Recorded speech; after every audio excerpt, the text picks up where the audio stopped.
Hey guys, tonight we're going to travel back to the 14th century, a time of muddy roads, smoky taverns, and a world that had absolutely no idea what was coming for it. You're settling in now. Maybe you've already adjusted your pillow. Maybe the lights are low. Maybe there is something warm nearby. A blanket, a cup, the soft sound of the night outside your window. Good. Stay right there.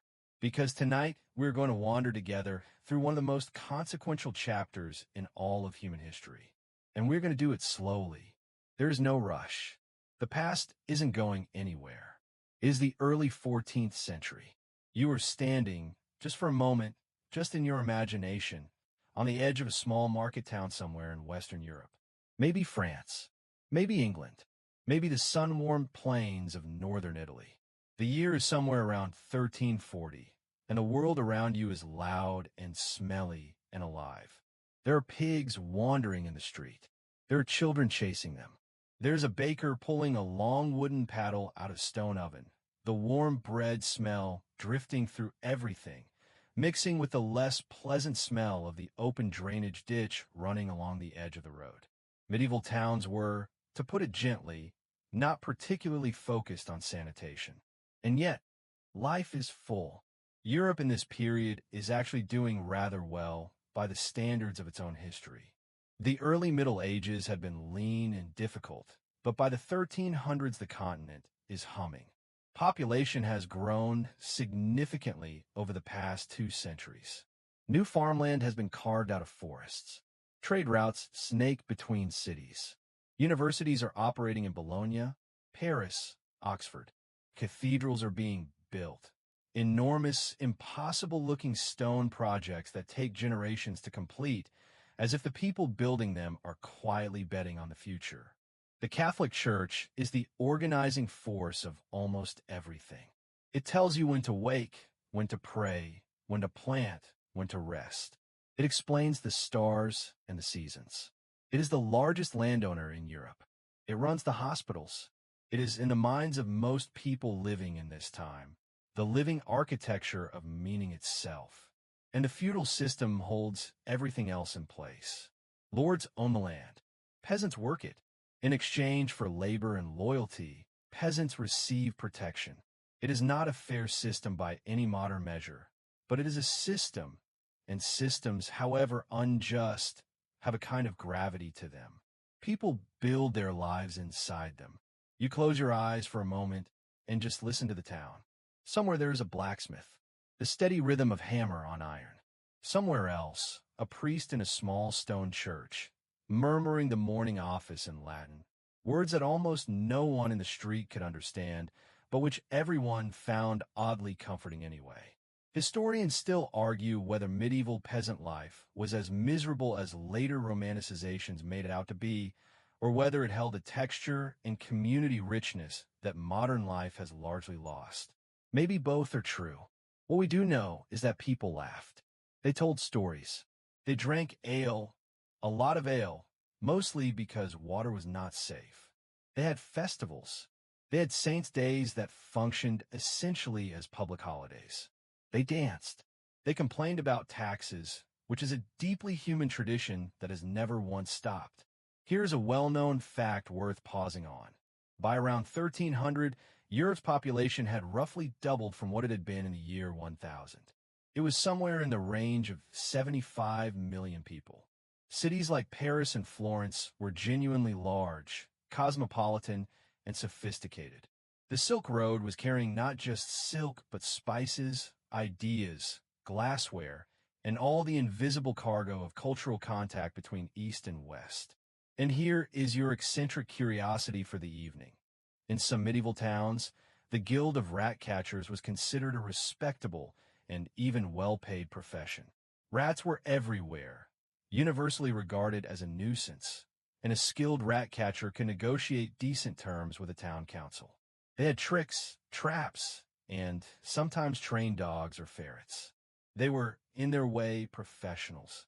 No one, not the rat catchers, not the bakers, not the scholars in the universities, knew what rats and their fleas were quietly carrying through the alleyways and storerooms of medieval Europe.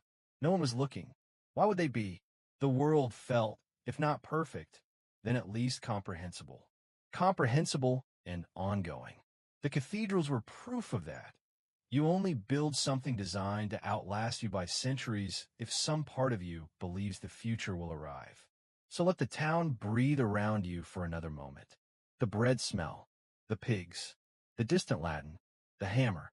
Notice how ordinary it all is, because that is the most important thing to understand before we go any further. The catastrophe, when it comes, will not fall on a world that was already broken. It will fall on a world that was, in its own particular way, quite vigorously alive, and that, in some ways, makes everything that follows even harder to hold. So, before you get comfortable, take a moment to like the video and subscribe, but only if you genuinely enjoy what I do here. And if you want, drop a comment with where you're listening from and what time it is there. I love knowing that someone in New Zealand is drifting off at midnight while someone in Portugal is settling in just after 10. You're all part of this, wherever you are. Now, dim the lights, maybe turn on a fan for that soft background hum, and let's ease into tonight's journey together. The world is still ordinary. For now, you're still here. Good. Let the town from section 1 fade slowly behind you. The bread, the pigs, the blacksmith's rhythm. We are going to travel now. East, far east, along roads that most medieval Europeans had never walked and could barely imagine. Because the story of the Black Death does not begin in Europe at all. It begins somewhere in the vast, wind-scoured interior of Central Asia. In the grasslands and mountain valleys that stretch between what is now Kyrgyzstan, Kazakhstan, and the western edges of China. A landscape of extraordinary size and silence, where the sky seems bigger than anywhere else on Earth, and where the distance between one human settlement and the next can be measured in days of riding. You're moving slowly through that landscape now. The grass is pale and dry. The wind is constant. Somewhere far ahead, a line of mountains catches the last of the afternoon light. Is the 1330s, maybe earlier. The precise origin point of the plague is one of those questions that historians have been quietly arguing about for the better part of a century, and we will get to that argument in a moment. But here, in these grasslands, something is happening in the animal populations that no human eye is watching. The bacterium is called Yersinia pestis. It lives in normal times in a quiet and ancient relationship with certain rodent populations, marmots, gerbils, ground squirrels, across the steppes of Central Asia. It has probably been doing this for thousands of years. Most of the time, this relationship is stable. The bacteria cycle through the rodent populations without causing the kind of explosive die-off that would draw human attention. But occasionally, something tips the balance. A drought, a change in climate, a shift in the rodent population that allows the bacteria to move from its quiet reservoir hosts into species less adapted to carrying it, including, crucially, the black rat. And from the black rat, carried in the bodies of fleas that move between animals and humans with complete indifference to the consequences, the bacteria finds a new and devastating host. Here is the well-known fact for this section. The Black Death is now understood by most researchers to have originated in or near Central Asia. In a remarkable 2022 study of ancient DNA from burial sites in the Tian Shan Mountains of Kyrgyzstan, found Yersinia pestis in remains dated to 1338 and 1339. Two of the inscriptions on the gravestones even noted that the cause of death was pestilence. It was a genuinely extraordinary piece of detective work, connecting centuries-old stone carvings to a pathogen's molecular signature. Those graves are some of the earliest confirmed human casualties of what would become the most lethal pandemic in recorded human history. Let that settle for a moment. Two people buried in the mountains of Central Asia in 1338. Their names carved in stone. The bacterium identified in their teeth more than 600 years later. History has a way of finding its evidence in the quietest places. Now, the road west. The Silk Road was not a single road. That is worth knowing. It was a loose, shifting network of overland and maritime routes connecting China and the Far East with Central Asia, Persia, the Arab world, and eventually the Mediterranean ports of Europe. It carried silk, yes, but also spices, glass, cotton, paper, gunpowder, and ideas. Buddhism traveled it. Islam traveled it. Mathematics traveled it. In the 1340s, Yersinia Pestis traveled it too.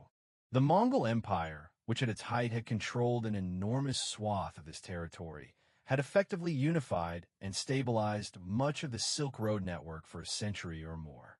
Ironically, this was a gift to trade and cultural exchange, and a catastrophic accelerant for the plague. Better roads and safer passage meant that merchants, soldiers, and their rat companions moved faster and further than they had before. Historians still argue whether the plague spread primarily along overland Silk Road routes or whether maritime trade, particularly through the Black Sea ports, was the more significant vector of early westward transmission. Most now believe it was both, feeding each other. Here is your eccentric curiosity.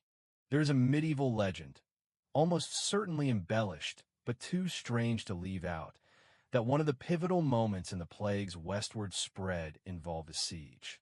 In 1346, Mongol forces were besieging the Genoese trading port of Kaffa on the Crimean Peninsula when plague broke out among the besieging army.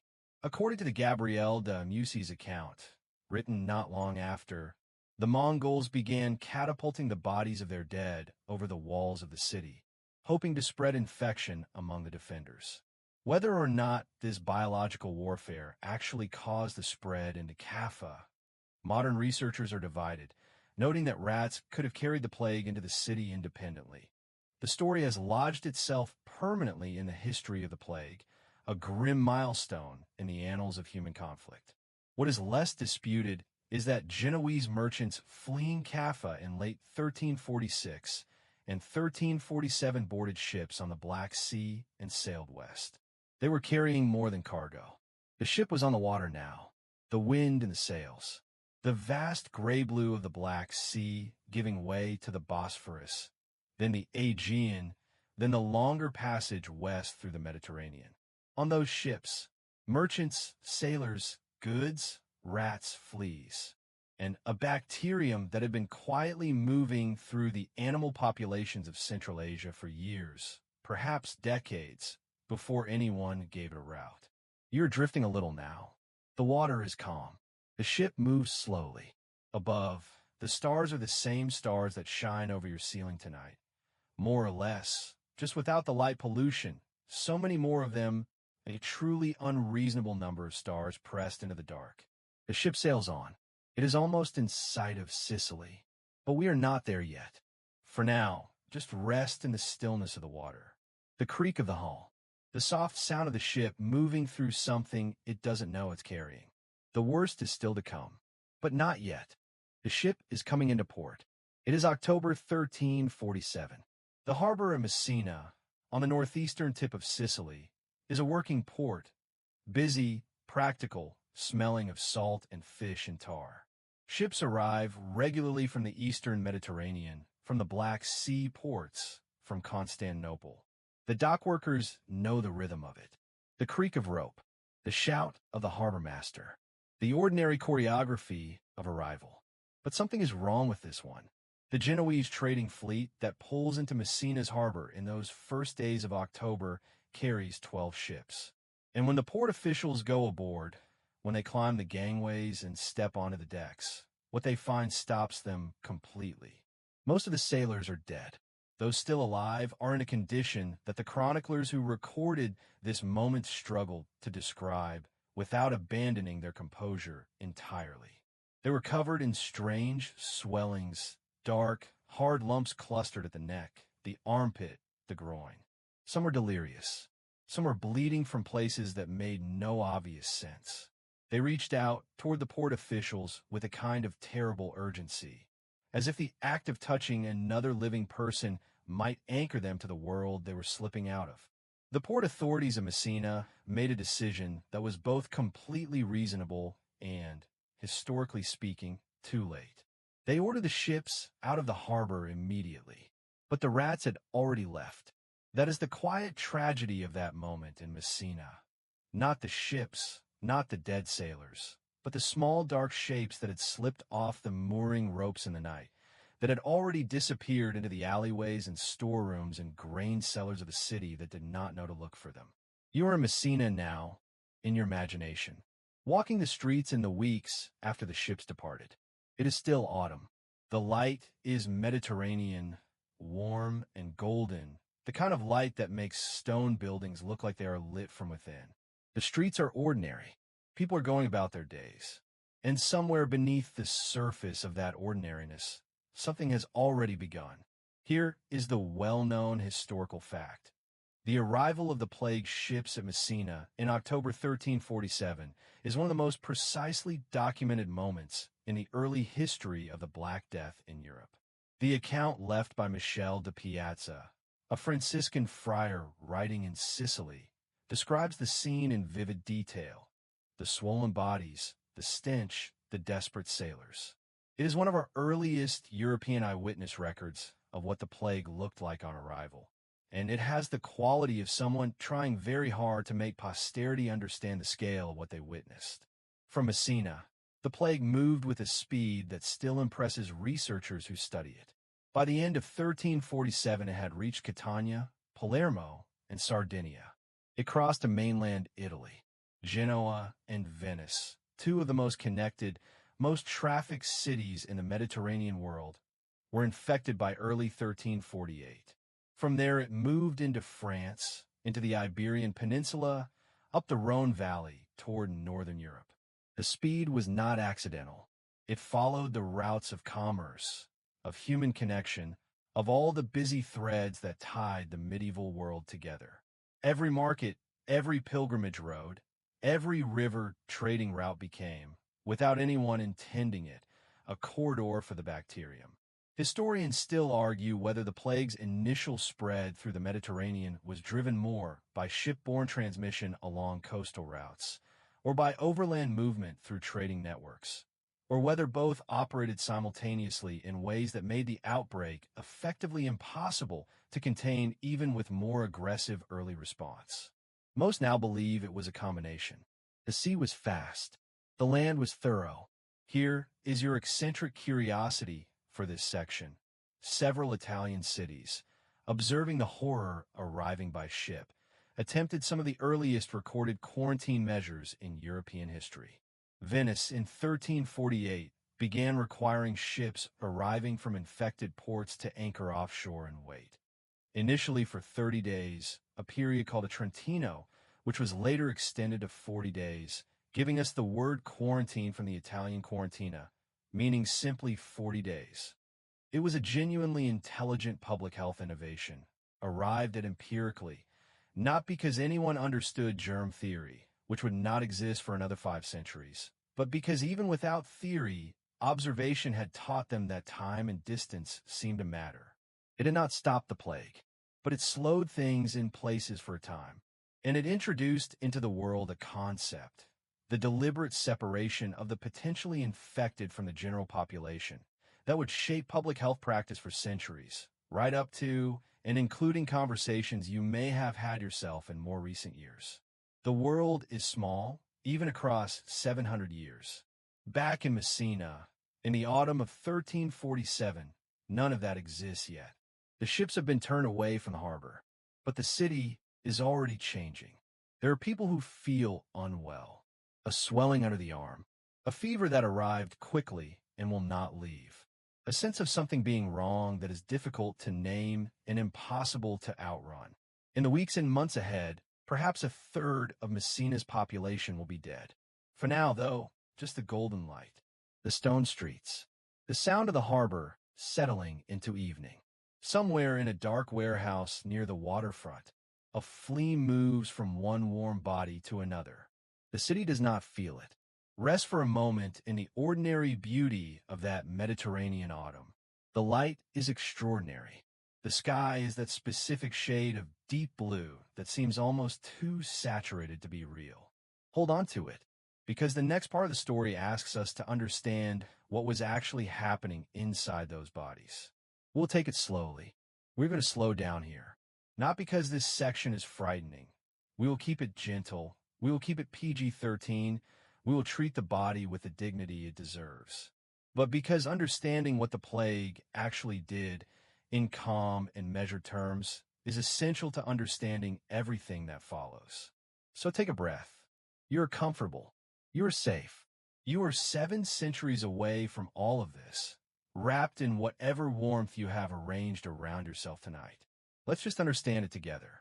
Yersinia pestis is a bacterium, not a virus, not a curse, not a punishment from the heavens. Though medieval people would reach for all of those explanations, and we will not blame them for it. It is a bacterium with a particular set of characteristics that made it, in the wrong circumstances, almost uniquely devastating to human populations with no prior exposure and no medical framework for responding to it. The most common form of the disease, the one responsible for the majority of deaths in the 14th century outbreak, is called bubonic plague. The name comes from the word bubo, which derives from the Greek for groin, because the most visible symptom is the swelling of the lymph nodes, those small glands distributed through the body that are part of the immune system's infrastructure. When Yersinia pestis enters the body, typically through a flea bite, it travels to the nearest lymph node and begins to replicate. The lymph node responds by swelling, sometimes dramatically, to the size of an egg or larger, as the immune system throws everything it has at the invader. These swellings, the buboes, were the signature of the disease. They appeared most commonly in the groin, the armpit, or the neck, depending on where the flea had bitten. They were painful. Sometimes they darkened. Sometimes they burst. In many cases, perhaps a third to a half of bubonic cases, depending on the estimates, the immune system eventually lost and the infection spread into the bloodstream. Here is the well-known fact. Modern medicine, with antibiotics and supportive care, can treat bubonic plague with a survival rate of over 90%. In the 14th century, without any of those tools, mortality rates for untreated bubonic plague were roughly 30 to 60%. For the septicemic and pneumonic forms, where the infection reached the blood or the lungs, survival was far rarer. The pneumonic form is worth understanding because it changed the dynamics of transmission significantly. Pneumonic plague that had moved into the lungs, could be spread directly between people through respiratory droplets. No flea required. This meant that in dense urban environments, the disease could move through populations with a speed and efficiency that went beyond what rat-flea-human transmission alone could explain. Medieval observers noticed that some people seemed to catch the disease simply by being near the sick. They were right. They did not know why, but they were right. Historians still argue about the relative contribution of bubonic, septicemic, and pneumonic forms to the overall death toll of the Black Death. And some researchers have even proposed that other pathogens may have been co-circulating alongside Yersinia pestis, potentially explaining certain features of the outbreak that don't fit neatly with plague alone. The debate is genuinely unresolved in some of its finer details. What is not debated is the scale of what happened. Here is your eccentric curiosity. Yersinia pestis has a remarkable and unsettling ability to partially suppress the initial immune response, essentially moving through the early stages of infection somewhat quietly, giving the body less warning than it would have with many other bacterial invaders. Some researchers describe it as a kind of stealth mechanism, evolved over millennia of cycling through animal reservoirs. By the time the immune system fully registers the threat and mounts its visible response, the bacteria has already established a significant presence. This is part of why the disease moved so fast inside individual bodies, and why so many people who felt merely unwell in the morning were gravely ill by evening. The progression, in severe cases, was measured not in weeks but in days. And now consider the context. You are a medieval person. You have no microscope. You have no germ theory. You have no concept of bacteria or viruses or immune systems or lymph nodes. You have a body that was perfectly fine and then suddenly and terrifyingly was not. You have a swelling that hurts in a way that is difficult to describe. You have a fever that makes the world feel strange and tilted. You have neighbors who are dying faster than anyone can bury them. What do you reach for? You reach for what you have. You reach for God, and for your doctor, and for the remedies that have always worked before. Except now nothing is working, and the doctor is as frightened as you are, and God seems, for reasons no one can quite explain, to have stopped answering. We will spend the next section with the doctors. They're doing their best. It is just that their best, measured against this particular enemy, is going to fall some distance short. For now, though, just rest in the knowledge that you understand something that no one in 1347 could have understood. You know what it was. You know its name. You know that it was not divine wrath or bad air or the alignment of Saturn and Jupiter, though all of those explanations were offered in good faith by intelligent people doing their best to make sense of the incomprehensible. Knowledge arrived eventually. It always does. You're already drifting a little. The room is quiet. The night is doing what nights do, softening everything, slowing everything, pulling the sharp edges off the world until they're just shapes in the dark. The doctors are waiting for us, but not quite yet. Let us meet the doctors. They're not villains. That is the first thing to understand. The physicians of 14th century Europe were, within the framework of knowledge available to them, educated and serious people. They had studied. They had read. They had sat in lecture halls at Bologna and Montpellier and Paris and absorbed a system of medical understanding that had been refined and debated for centuries. It was just that the system was wrong. Not wrong in every detail. Medieval physicians observed symptoms carefully, understood that certain things spread between people, recognized the importance of diet and rest and clean air in recovery. But the theoretical foundations underneath all of that careful observation were built on a model of the body that had nothing to do with bacteria or viruses or any of the mechanisms we now understand to be operating. The dominant medical framework of medieval Europe was humoral theory, inherited from the ancient Greeks, primarily from Hippocrates and Galen. The basic idea was that the human body contained four fluids, or humors: blood, phlegm, yellow bile, and black bile. Health was a matter of these humors being in proper balance. Illness was an imbalance. Treatment was a matter of restoring equilibrium through diet, through rest, through purging, through bleeding, through the application of various substances designed to shift the body back toward its correct proportions. It was an elegant theory. It had internal logic. It had centuries of refinement behind it. And when Yersinia pestis arrived, it was almost perfectly useless. Here is the well-known fact. In 1348, the medical faculty of the University of Paris, one of the most prestigious intellectual institutions in Europe, was asked by the French king to produce an official explanation for the plague. They delivered a formal report concluding that the primary cause was a triple conjunction of Saturn, Jupiter, and Mars in the 40th degree of Aquarius, which had occurred on March 20th, 1345, producing a corruption of the surrounding air.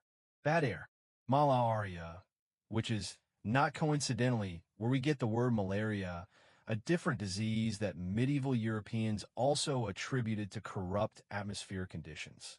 The miasma theory, the idea that disease was caused by poisonous or corrupted air arising from rotting matter, swamps, or the general moral and physical atmosphere of a place, was the dominant explanatory framework for epidemic illness in this period.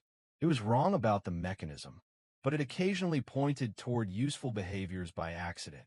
Avoiding swamps and rotting waste reduced exposure to disease vectors, even if the reasoning was incorrect. Medieval doctors treating plague patients tried many things.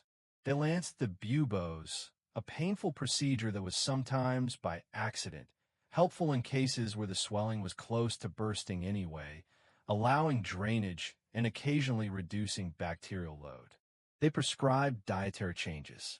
They recommended flight from infected areas, which was genuinely useful advice, though it also spread the disease. They burned aromatic herbs, rosemary, juniper, pine, to purify the air around the sick, filling sick rooms with fragrant smoke that achieved little medically, but perhaps offered some comfort. Here is your eccentric curiosity. One of the more colorful recommendations circulating in plague-era medical literature was the suggestion that patients inhale the vapors rising from a latrine. The logic being that a sufficiently strong bad smell could somehow neutralize or counteract the bad air causing the illness. Fighting poison with poison, in a sense. It is easy to laugh at this from our comfortable distance, but it is worth remembering that the people recommending it were genuinely trying to help, working with the only conceptual tools they had. Some doctors recommended live chickens, specifically a plucked chicken held against the bubo, on the theory that the chicken would draw out the poison. There are multiple independent sources describing this practice across different parts of Europe, which suggests it was widespread enough to constitute something like a standard of care. The chickens, it should be noted, reportedly died with some frequency. Make of that what you will. And then there was the beak. The famous plague doctor costume, the long dark coat, the wide-brimmed hat, the extraordinary bird-like mask with its long curved beak, is actually a slightly later development, associated most strongly with the 17th century rather than the 14th. But the principle behind it, the stuffing of the beak with aromatic herbs and spices to filter the bad air before it reached the doctor's nose, reflects the same miasmatic logic operating throughout this period. The costume has become one of the most recognizable images in the history of medicine, a strange dark bird shape moving through the streets of plague-stricken cities, carrying a long staff to examine patients without touching them. It is unsettling. It is also, in its way, a monument to the human instinct to keep trying. Historians still argue whether medieval physicians who treated plague patients had meaningfully higher mortality rates than the general population. Some research suggests that doctors, precisely because of their proximity to the sick, died at elevated rates, while other analyses find the evidence ambiguous. What is less ambiguous is that many physicians fled, or tried to. Some wrote honestly about their helplessness. Documents survive in which doctors admit that they did not know what they were facing, did not know how to treat it, and watched their patients die faster than any disease they had encountered before. There is something quietly moving about those admissions. The willingness to say, I do not know. I tried. It was not enough. You're drifting now. The sickroom candle is burning low. Somewhere outside, the aromatic herbs are smoldering in a small brazier, sending thin threads of scented smoke up into the night air. The doctor has done what the doctor could do. The rest is waiting. And while the doctors tried their remedies, other explanations were forming, larger, louder, more desperate explanations, in the streets and the churches and the human heart. We will find those next. The candle is still burning. You are still here, settling deeper into whatever softness you have arranged around yourself tonight. The doctors have done what they could. Now we turn to the larger questions, the ones that medieval people reached for when medicine ran out and the dying continued anyway. Because human beings, in every age and every culture, need to understand why. Not just what is happening, why. And in 14th century Europe, the framework for answering that question was almost entirely theological. God was not a distant or abstract concept in the medieval world. God was present. God was immediate. God had opinions about behavior, rewarded virtue, punished sin, and had demonstrated in the Old Testament a clear willingness to send plagues as instruments of correction. The book of Exodus was not ancient mythology to a medieval Christian. It was recent and directly applicable history. God had sent 10 plagues upon Egypt. The logic of divine punishment was built into the furniture of the worldview. So when the Black Death arriving with a scale and a speed that exceeded anything in living memory, the theological response was almost instantaneous. This is punishment. We have sinned. The question was not whether God had sent this. The question was what, specifically, had been done to deserve it. Here is the well-known fact. Pope Clement VI, residing at Avignon in southern France, was one of the more pragmatic and clear-headed figures of the official church response to the plague. He consulted his personal physician, who advised him to sit between two large fires to purify the air around him, which Clement did, surviving the plague while much of the rest of Avignon died around him. He also issued papal bulls condemning the persecution of Jewish communities, which we will return to in the next section, and he formally granted absolution to plague victims who died without last rites. A significant theological concession, given that dying without the sacraments was a source of profound fear for medieval Christians. But beyond the official church, in the streets and fields and small parish churches of Europe, the response was more raw and more varied. Flagellant processions, which we will explore more fully in the next section, were the most dramatic, visible expression of collective penitence. But there were quieter forms too. Pilgrimage surged. People walked to shrines, to holy wells, to the relics of saints believed to have power over pestilence. Saint Sebastian, traditionally depicted pierced by arrows, became one of the most invoked plague saints, the arrows he had survived being understood as analogous to the invisible arrows of disease. Saint Roch, who according to legend had contracted plague himself while caring for the sick and been miraculously healed, became another central figure of plague devotion. Churches were full, and then churches were full of the dying, and then churches were full of the dead. Astrological explanation ran alongside the theological one. These were not competing frameworks in the medieval mind, but complementary ones. God worked through the natural world, including through the movements of celestial bodies. The University of Paris report we discussed in the last section, with its conjunction of Saturn, Jupiter, and Mars, was not considered irreligious. It was understood as an explanation of the mechanism by which God's intentions were enacted on earth. Here is your eccentric curiosity. Some medieval theologians propose that the plague might actually be merciful, a swift death being, in certain readings of Christian theology, preferable to a long life of continued sin and spiritual danger. A fast passage out of the world of temptation into the judgment of God. This argument was not universally accepted, and many people found it deeply unhelpful when applied to their specific dying children. But it circulated. It is a remarkable thing, the human capacity to find a redemptive frame for almost any catastrophe. Others turned inward in different ways. Mystical movements intensified. The idea that the approaching death made ordinary life feel suddenly vivid and precious, a kind of forced attention to the present moment, shows up in documents and letters from this period with striking frequency. People wrote with more tenderness about small things.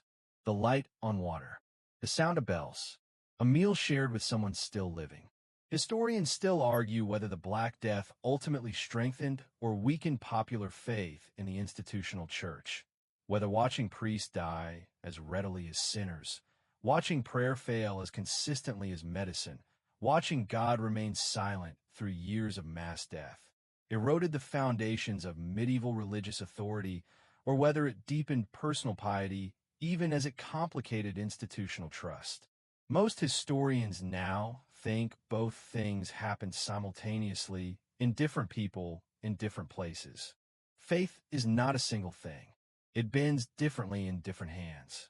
There is something to sit within that.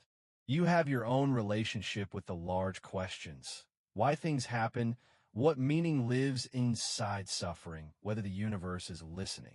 You do not have to share it with anyone tonight, least of all me. Just notice that the people of 14th century Europe were asking the same questions you might ask, with different vocabulary, with different answers available to them, but with the same fundamental hunger to understand, to find something to hold on to when everything familiar is dissolving. They reached for what they had. Some of what they reached for was beautiful. Some of it was terrible. The terrible part is coming next. But for now, the church bells are ringing somewhere in the distance. Evening bells.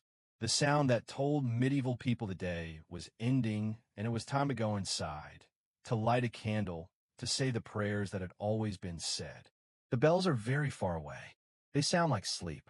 The bells have faded now, and in the quiet that follows them, something else is moving through the roads of medieval Europe. You hear it before you see it. A low, rhythmic sound, part chant, part groan, part percussion, coming from somewhere down the road, growing slowly louder. And then they appear around the bend. A procession of men, sometimes hundreds of them, moving in formation through a town or village, barefoot or in rough clothing, carrying heavy leather straps or cords knotted with iron, flagellating themselves in a slow and deliberate rhythm as they walk. The flagellants. They moved through Germany, through the Low Countries, through France and parts of Central Europe in waves during 1348 and 1349, attracting enormous crowds wherever they stopped.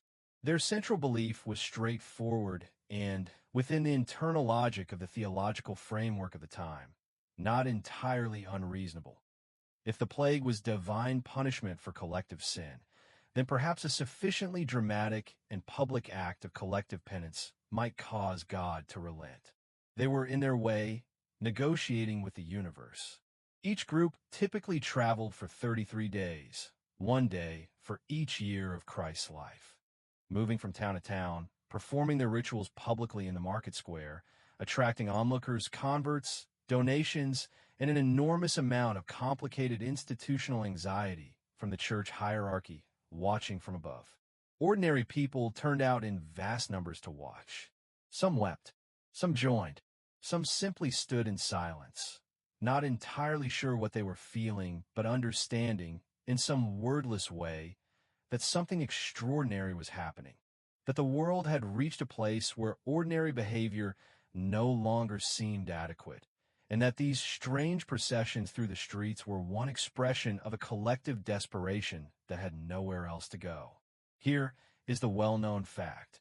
Pope Clement VI formally condemned the Flagellant movement in October 1349, issuing a papal bull that ordered local authorities to suppress it by force if necessary.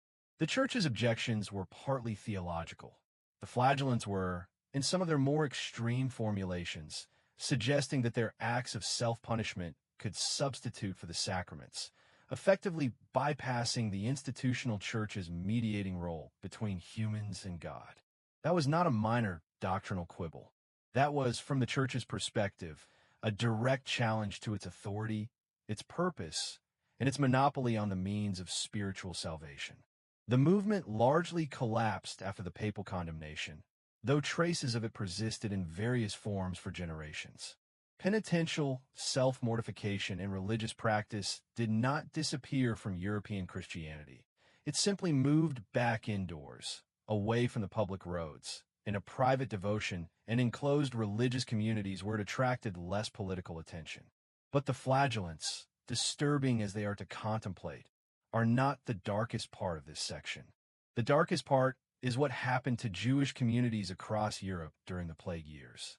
When catastrophe of incomprehensible scale arrives and the existing explanatory frameworks, medical, theological, astrological, fail to fully satisfy the desperate human need for a cause, the mind sometimes reaches for a more immediate and human-shaped answer. Someone did this. Someone caused this. Someone must be found and held responsible.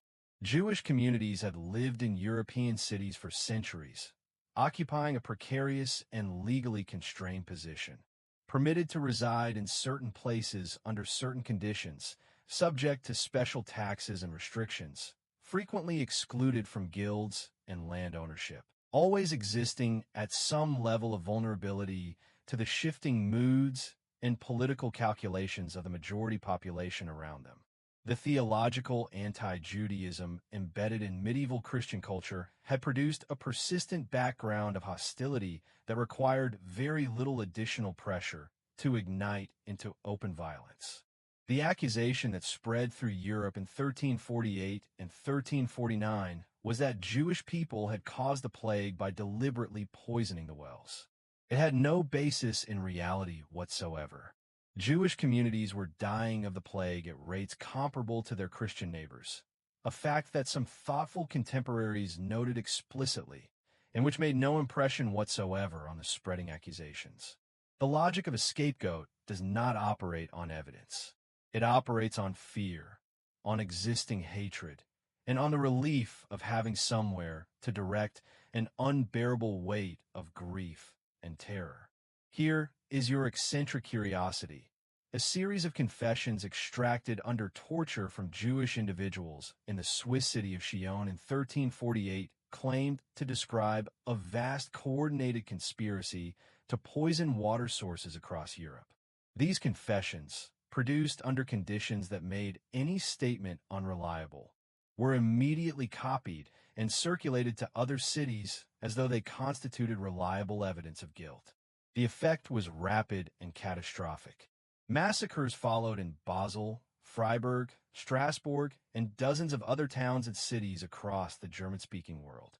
In Strasbourg, in February 1349, somewhere between several hundred and 2,000 Jewish residents were killed over the course of a single terrible day, before the plague had even fully arrived in the city. That last detail is worth holding for a moment. The violence came before the plague did. Pope Clement VI issued 2 papal bulls in 1348 explicitly stating that Jewish people were not responsible for the plague, noting that they were dying from it alongside everyone else, and commanding that they be protected. In some regions, this intervention had real effect. In many others, it arrived too late, or was simply ignored by local authorities unwilling or unable to stop what had already started. Historians still argue about the long-term demographic consequences of these massacres, whether they significantly accelerated the eastward migration of Jewish communities into Poland and Lithuania, reshaping European Jewish geography for centuries, or whether those migrations were already underway for economic and political reasons predating the plague. What is not argued is the human reality underneath the demographic question.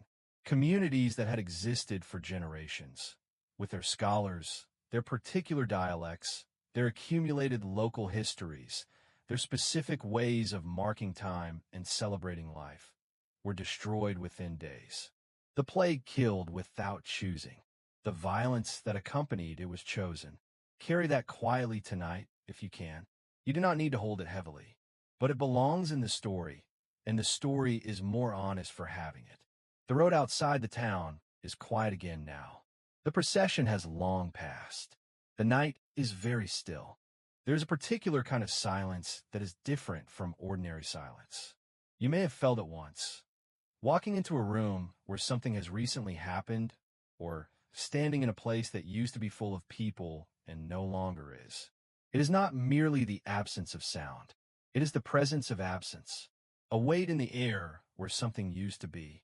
That is the silence that settled over parts of Europe between 1347 and 1351. We need to talk about numbers now, not to overwhelm you. We will move through them slowly, like walking through a landscape rather than reading a list, but because the scale of what happened is genuinely essential to understanding everything that comes after. The numbers are not abstractions. Each one was a person who woke up one morning in a world that still contained them, and by nightfall did not.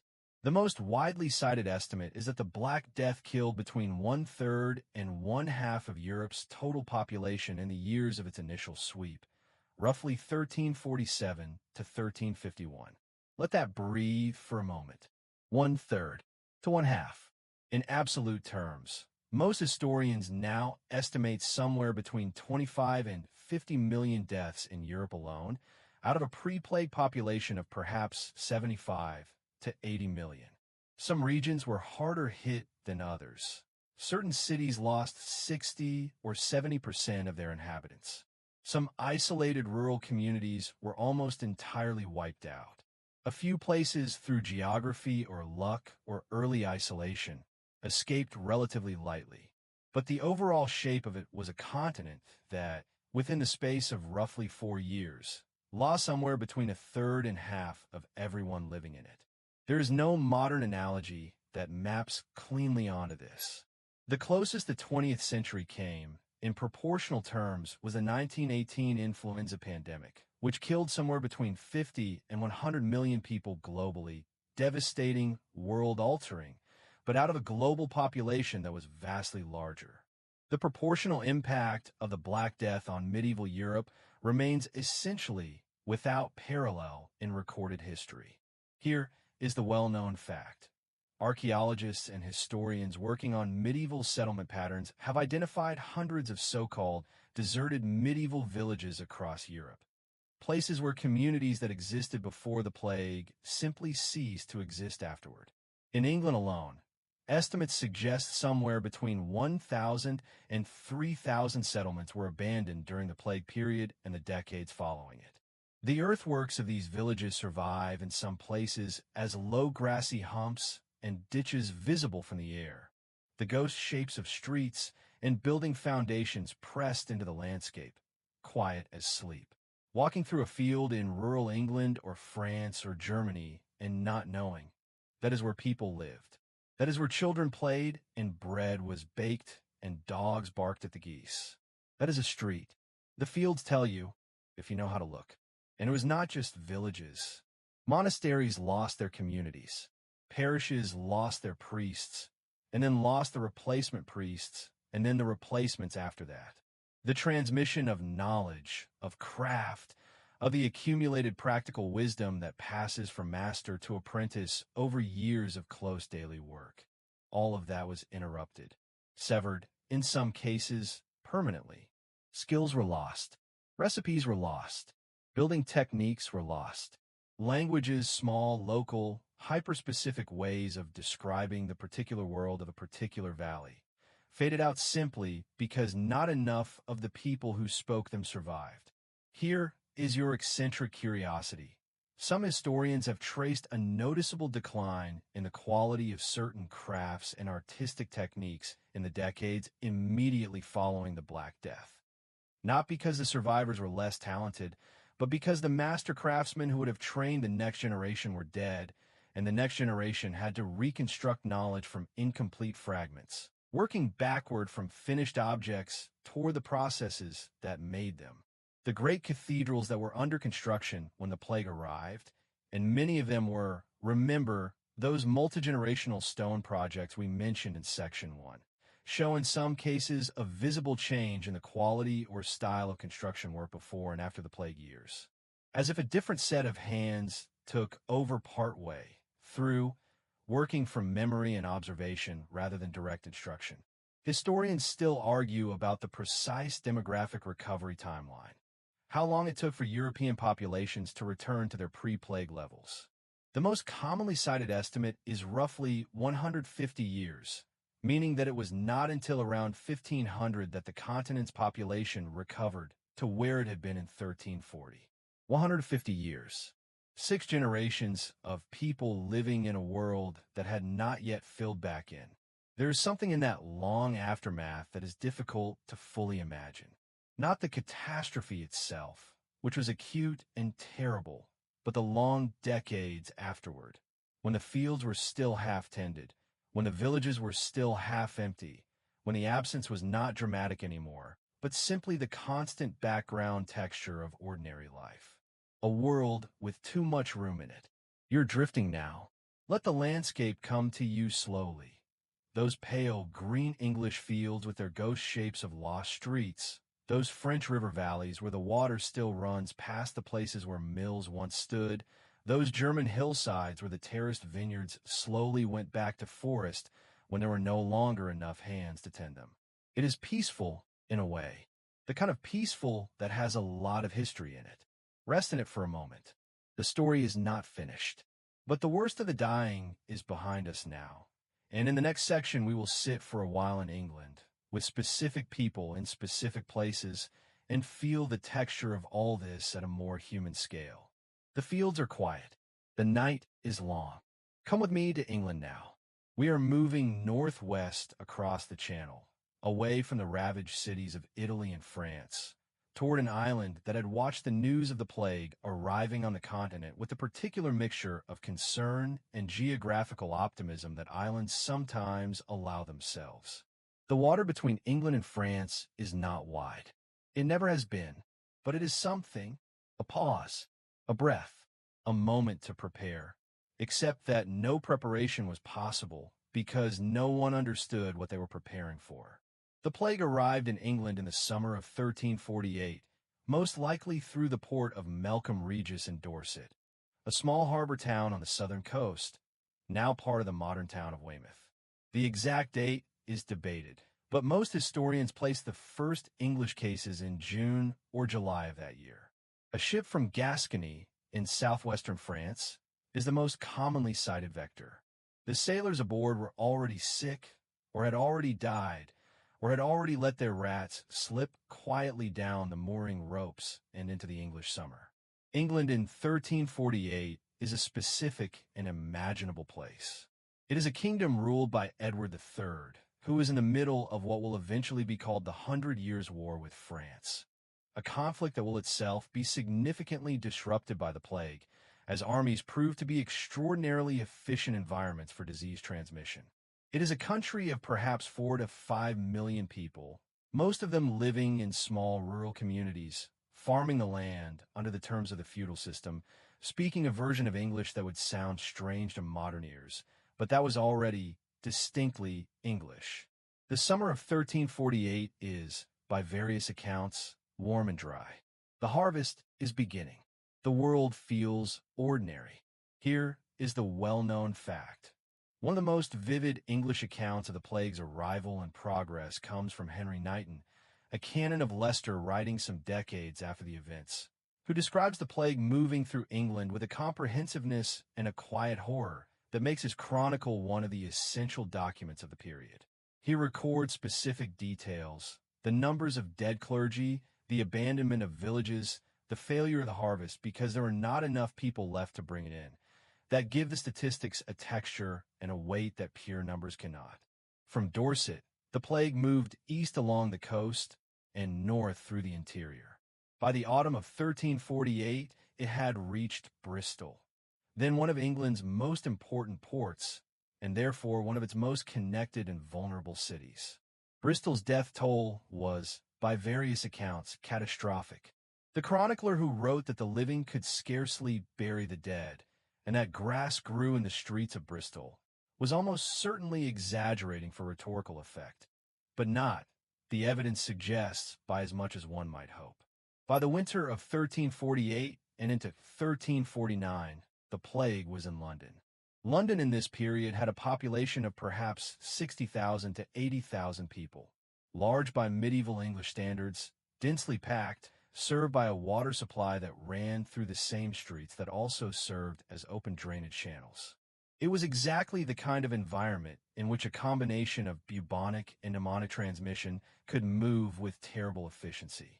The East Smithfield Cemetery, established specifically to deal with plague dead on the eastern edge of the city, has been partially excavated by archaeologists in recent decades, and the results are extraordinary. The burials show evidence of rapid, organized mass interment, bodies buried in careful rows, sometimes in layers, the work of people who were overwhelmed but still trying to maintain dignity and order in the face of something that threatened to overwhelm both. Here is your eccentric curiosity, dendrochronological records, the study of historical climate patterns through tree ring data, suggests that the summer of 1348 in England was followed by an unusually wet autumn, which may have affected rat and flea populations in ways that either accelerated or complicated the plague's spread through certain regions. The interaction between climate conditions and plague dynamics is an area of active research, and the specific English climate of 1348 and 1349 may have played a role in the particular patterns of spread seen there. From London, the plague moved north, through the Midlands, into Yorkshire, up toward the Scottish border, which it eventually crossed, killing a significant portion of Scotland's population as well.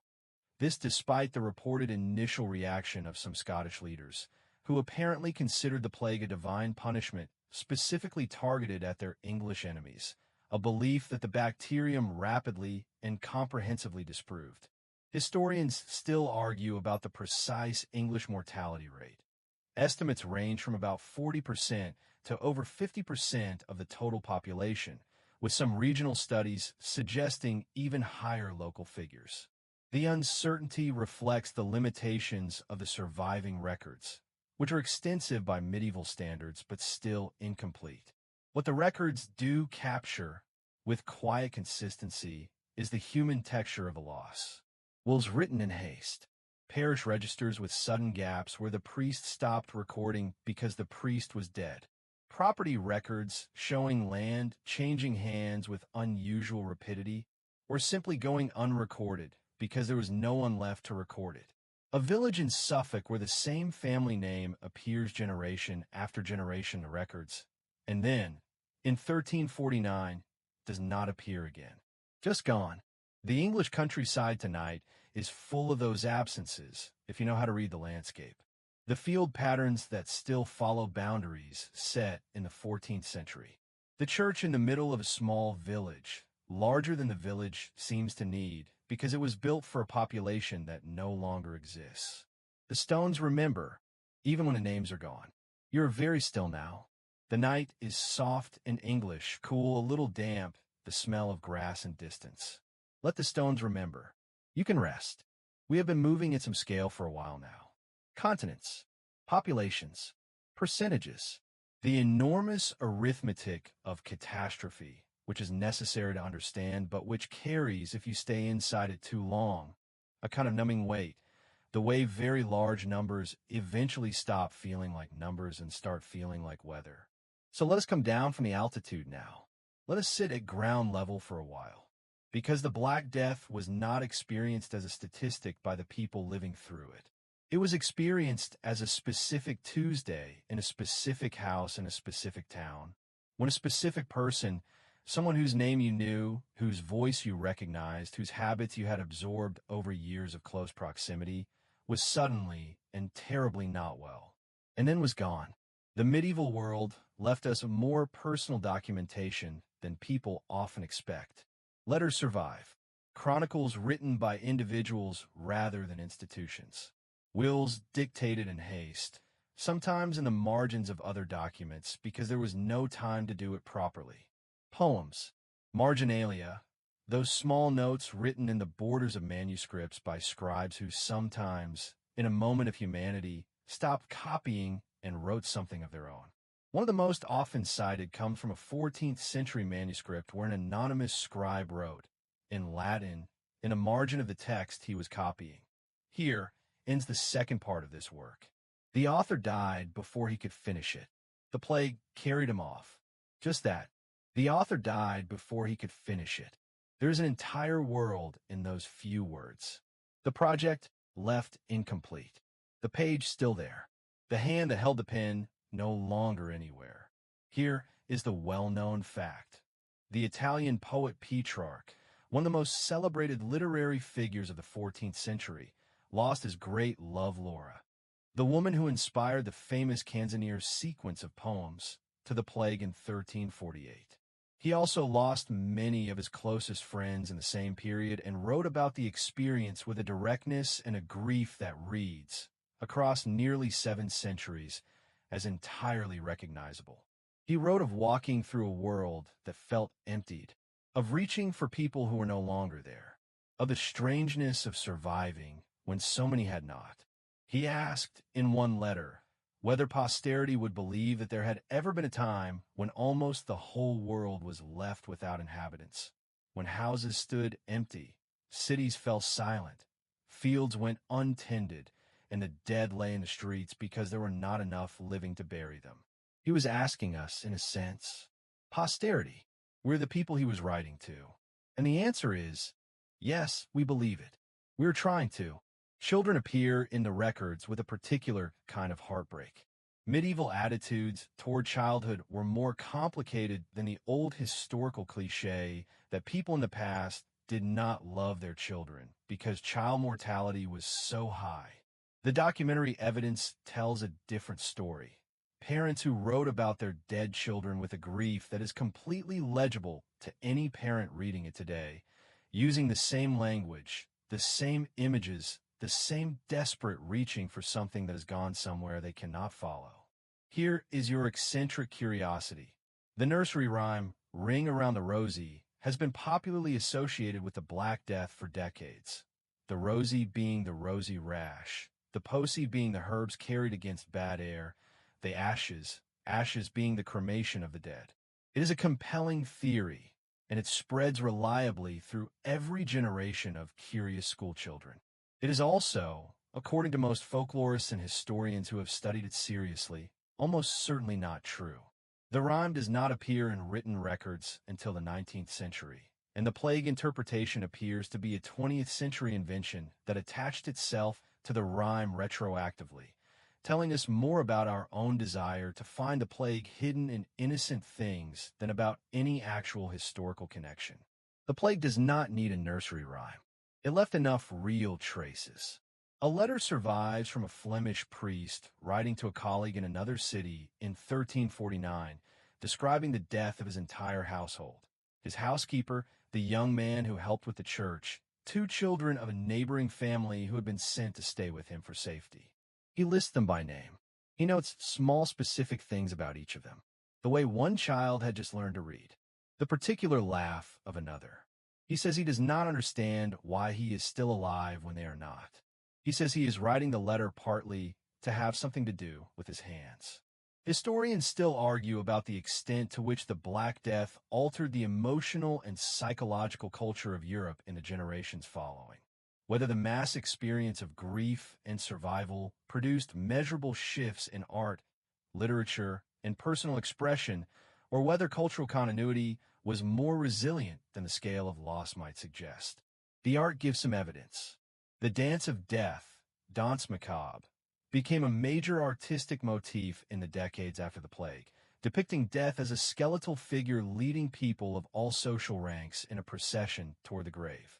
It is dark imagery, but it is also, in its way, democratic. The king and the peasant and the bishop and the child all going the same way at the same pace, regardless of status or virtue or the quality of their doctors. Death as the great equalizer. There's something almost restful in that idea at this hour of the night. Not threatening, just level. The same sky over everyone. The same darkness eventually finding everyone. The same stillness waiting at the end of every particular, irreplaceable, unrepeatable life. The letters are still there in archives across Europe. The names are still there. The handwriting is still there. The specific pressure of a specific hand on a specific page on a specific day in a world that was changing faster than anyone could understand. We're still reading. Something strange happened in the aftermath of all that dying. The world did not simply mourn and continue as before. It changed, not immediately. History rarely moves with the clean causality of a story, where one thing ends and another clearly begins.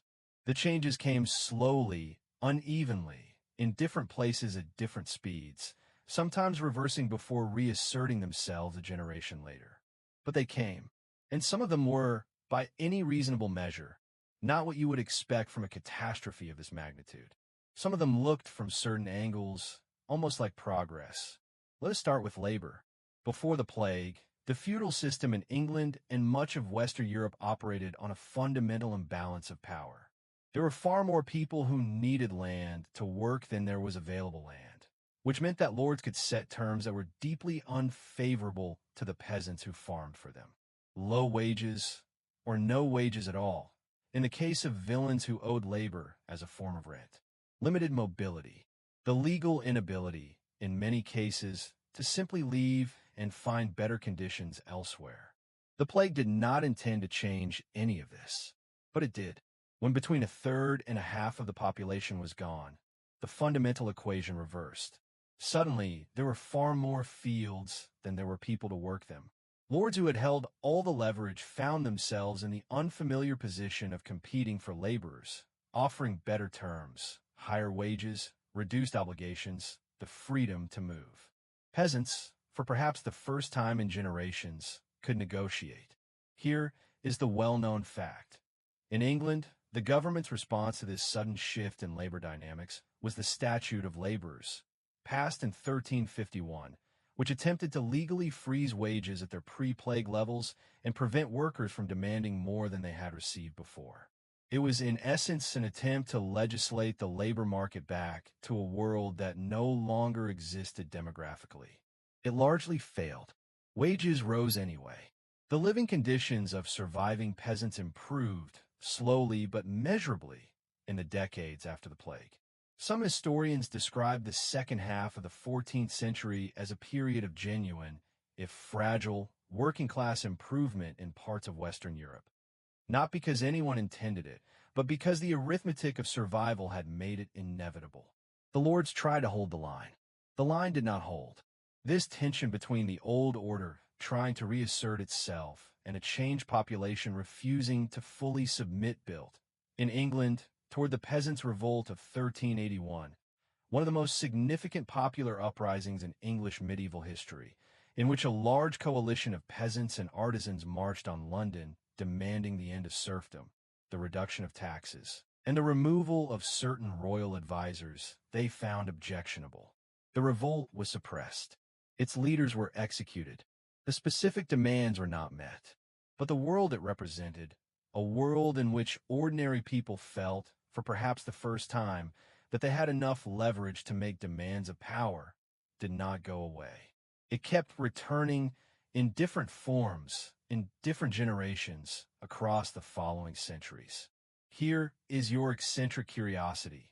Some economic historians have argued that the labor shortage created by the Black Death was one of the indirect long-term contributors to the development of labor-saving technology in Western Europe. That the persistent shortage of workers created economic incentives to find mechanical solutions to tasks that had previously been done by human hands, nudging European economies incrementally toward the kinds of technological innovation that would eventually, centuries later, produce the Industrial Revolution. This is a large claim, and most historians treat it with appropriate caution. Long causal chains stretching across centuries are difficult to verify. But the basic logic, that scarcity drives innovation, and that the post-plague labor scarcity was real and persistent, is not unreasonable. Historians still argue about whether the Black Death was ultimately a net accelerant of social and economic modernization in Western Europe, or whether it simply reshuffled existing trends without fundamentally altering their direction. The debate touches on deep questions about how history works, whether large events cause new things, or merely speed up or slow down processes already underway. The Church, too, was changed, though not in the ways its leadership would have chosen. The institutional authority of the medieval Catholic Church had rested partly on its ability to provide meaning, comfort, and spiritual services to the population. It ran the hospitals. It administered the sacraments. It explained the world. When the plague killed priests faster than they could be replaced, and it did, since priests were necessarily in close contact with the sick and dying, the practical delivery of those services collapsed in many areas. Replacement priests, recruited hastily from less educated backgrounds, provided a less intellectually sophisticated ministry. Lay religious movements, people seeking direct personal relationships with God outside the institutional structures of the church, grew in influence.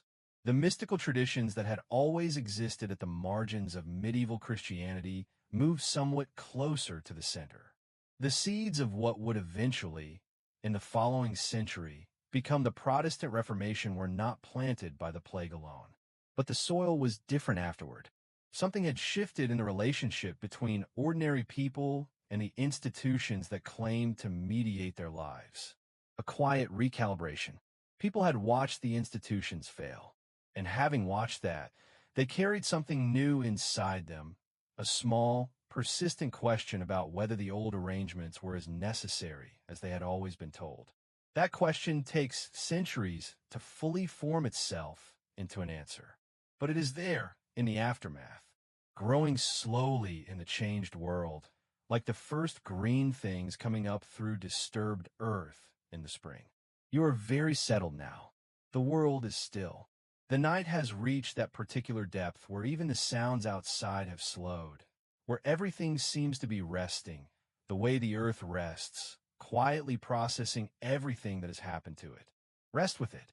the worst was over, or so it must have seemed to those who survived the initial sweep of 1347 to 1351, emerging into a quieter world, emptier, altered, still carrying the specific weight of having outlived so many others, but quieter. The fields were beginning to be worked again by fewer hands for better wages. The rebuilding, in every sense, was underway. And then, in 1361, the plague came back. This is the part of the story that does not get told as often as the initial outbreak, but which is essential to understanding what the Black Death actually meant for the people who lived through its long aftermath. Because the plague did not visit Europe once and leave. It stayed. It settled in. It became, for the next 3 centuries, a recurring feature of European life, a shadow that never fully lifted, that returned every decade or two to take another portion of whatever had been rebuilt. The 1361 outbreak is sometimes called the Pestis Secunda, the second plague, or with a particular grimness, the children's plague. The reason for that second name is significant. The survivors of the first outbreak had, over the following decade, developed some degree of immune resistance. Not complete protection, but enough to shift the mortality patterns. The people most vulnerable in 1361 were those who had been born after the first wave and had therefore never been exposed. The children. Contemporary observers noted with horror that the 1361 outbreak seemed to take the young with particular ferocity. English mortality estimates for this second wave range from around 20% of the remaining population, catastrophic in absolute terms, even if lower than the initial outbreak. For communities still struggling to rebuild their numbers, losing a significant portion of the next generation was a blow of a particular and compounding kind. Here is the well-known fact. Between the Black Death of 1347 to 1351 and the end of the 15th century, historians have documented at least a dozen significant plague outbreaks across various parts of Europe. Some localized, some widespread, some hitting particular cities or regions with a severity that rivaled the initial catastrophe. London experienced major plague years in 1361, 1368, 1375, 1390, and 1405, among others. The city became so accustomed to periodic visitations that a recognizable infrastructure of plague response gradually developed. Procedures, institutions, designated spaces, a kind of grim municipal muscle memory for handling what had become a recurring emergency. This normalization of plague is one of the stranger aspects of the later medieval and early modern period. People planned around it. Merchants factored it into business projections. Universities developed protocols for relocating when plague struck a city. Wealthy families had country properties specifically maintained as refuges to retreat to when the plague bills, the weekly tallies of deaths published in London from the 16th century onward, began to climb. The poor, of course, could not retreat to country properties. They stayed. They always stayed. And they died at higher rates in the recurring outbreaks than those who could afford distance. Here is your eccentric curiosity. The practice of publishing official weekly bills of mortality in London, detailed lists of deaths organized by parish and cause, began in the 16th century as a plague monitoring tool, giving authorities and citizens early warning of outbreak patterns. These bills are, in retrospect, one of the earliest examples of systematic public health surveillance in European history. John Grunt, a 17th century merchant with no formal scientific training, famously analyzed decades of these bills in 1662 and produced what many consider the first work of modern statistical demography, finding patterns in birth and death rates, identifying seasonal trends, estimating population sizes. Epidemiology as a discipline, in other words, was born partly from the long experience of living with recurring plague and needing to understand its patterns well enough to anticipate them. Out of catastrophe, a science. Historians still argue about when and why plague finally disappeared from Western Europe after the late 17th century. The Great Plague of London in 1665 and 1666 being one of the last major outbreaks in England. Proposed explanations include changes in rat species composition, shifts in housing construction that reduced rat-human contact, improved quarantine measures, possible changes in the bacterium itself, and climatic shifts affecting flea populations. No single explanation has achieved consensus. What is generally agreed is that the disappearance was gradual and uneven, fading from one region while still active in another, retreating slowly northward and eastward across the continent over the course of the late 17th and early 18th centuries, until it was no longer a regular feature of Western European life. But for 300 years, from 1347 to roughly 1670, it was always somewhere nearby, always a possibility, always something that the person planning a journey, or a wedding, or a business venture, or the planting of an orchard had to hold somewhere in the back of their awareness. This is perhaps the most difficult thing to fully absorb about the long shadow of the Black Death. Not the catastrophe itself, enormous as it was, but the 3 centuries of living in its recurring presence. The way it shaped what it meant to make plans, to invest in the future, to love people knowing that a summer could take them. The memento mori tradition in art, the skull on the desk, the hourglass, the guttering candle, was not morbid decoration in the way it might seem to modern eyes. It was practical philosophy, a reminder for people who needed no reminding that time was genuinely uncertain, that presence was genuinely temporary, and that the things worth doing were worth doing now. You are breathing slowly.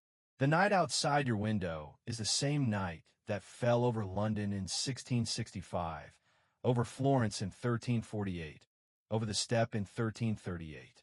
Different stars, perhaps the earth has moved a little, but the same darkness, the same quiet, the same sense of the world resting inside its own enormous depth.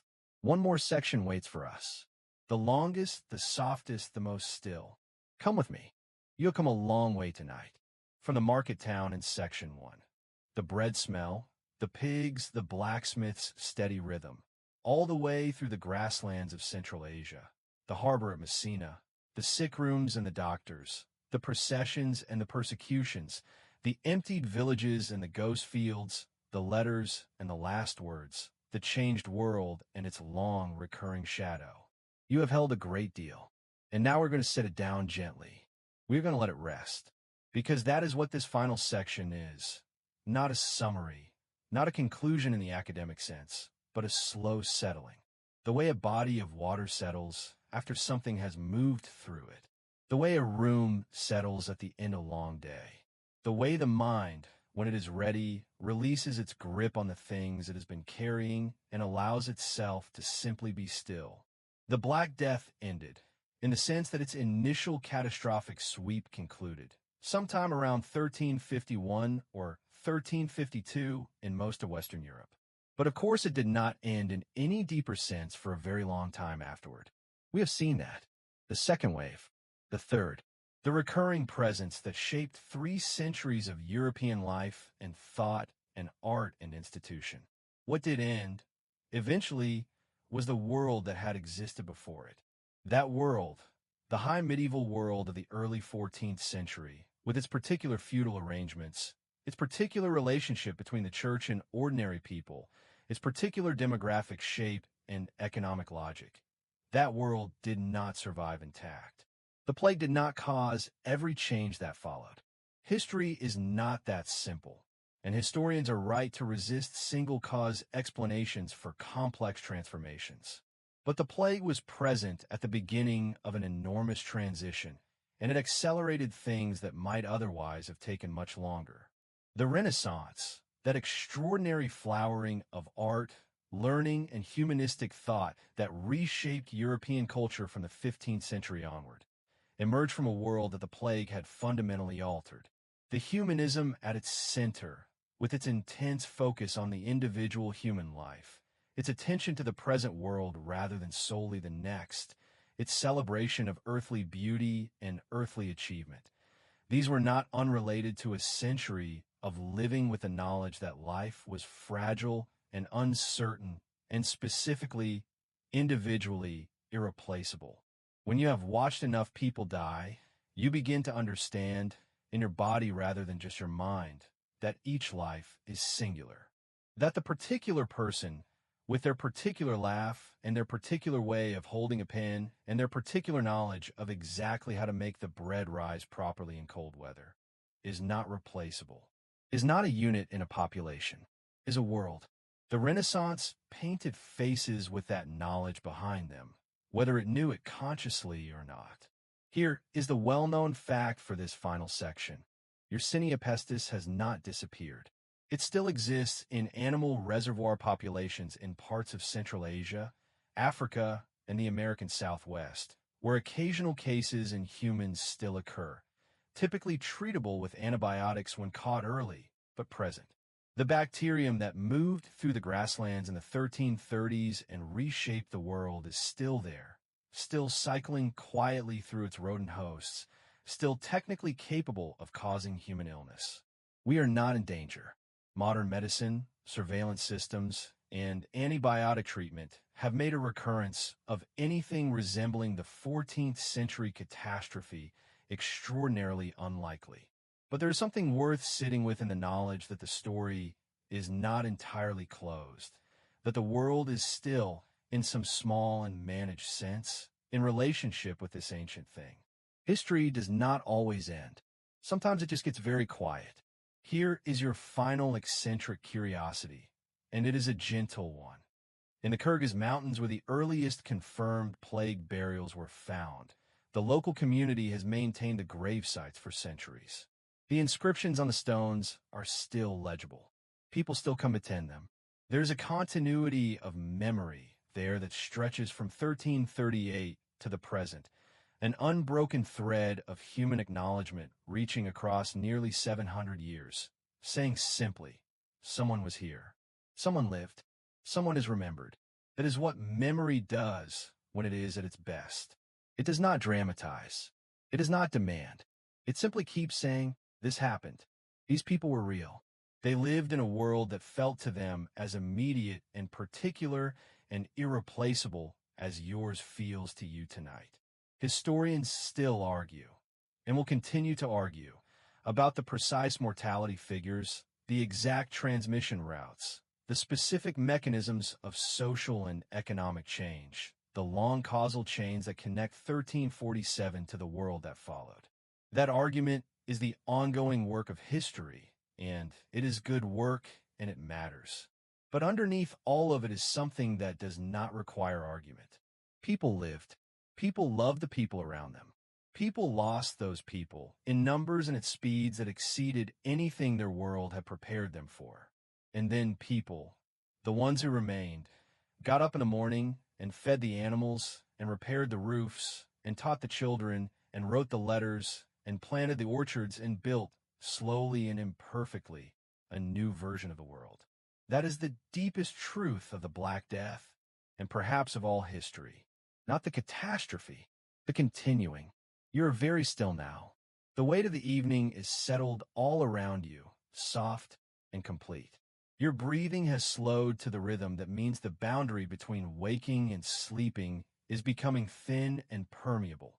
That lovely dissolving quality where thoughts begin to lose their edges and images arrive unbidden and depart without requiring any particular response. Let them come and go. The market town is there, if you want it, the bread, the bells, the ordinary beautiful noise of a world going about its morning. The steppe is there, vast and pale and wind-scoured under an enormous sky. The Mediterranean is there, that particular blue, the ships moving slowly across it. The English fields are there, green and ghost-shaped and full of a history they work quietly, the way old things do. All of it is there, and all of it is settling now, the way everything settles at the end of a long night.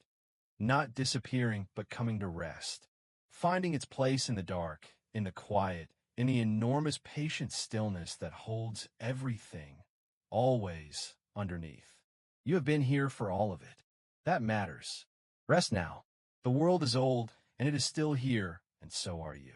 Let go of the last edge you're holding. There is nothing you need to do. There is nowhere you need to be. There is only this room, this quiet, this soft, particular darkness that is yours and no one else's, holding you the way the earth holds everything that has ever rested on it. Gently, without condition, without end. Sleep now. And so we rest here at the far end of a very long journey through one of the most transformative chapters in all of human history. A journey that began in an ordinary medieval morning, moved through loss and fear and terrible beauty, and has arrived, at last, at this quiet. You have traveled tonight through 7 centuries and across a continent. You have met in their way the bakers and the physicians, the scholars and the peasants, the poets and the priests, all of them living inside their particular moment, doing what people have always done, which is to try to understand what is happening to them and to keep going anyway. The Black Death was enormous. It was one of the most significant events in the history of our species. And yet the thing that stays at this hour, at this depth of the night, is not the scale of it. It is the smallness of it, the individual human smallness. A letter written in haste, a name carved in stone, a page left unfinished, a child who had just learned to read, a man who wrote a letter partly to have something to do with his hands. History is made of those small things. You are one of those small things in the best possible sense, particular, irreplaceable, carrying your own unrepeatable texture of experience into a world that is richer for having you in it. The night is at its deepest now. The boundary between your thoughts and the soft architecture of sleep is very thin, very permeable, very kind. Let the images come if they come, the golden harbor light, the wide steppe, the green English fields, and let them dissolve if they dissolve. You do not need to hold anything. Everything is held already by the darkness, by the quiet, by the old patient fact of the world continuing. Breathe in and out, and let the night do what nights have always done, which is simply to hold you without asking anything until morning comes. Sweet dreams.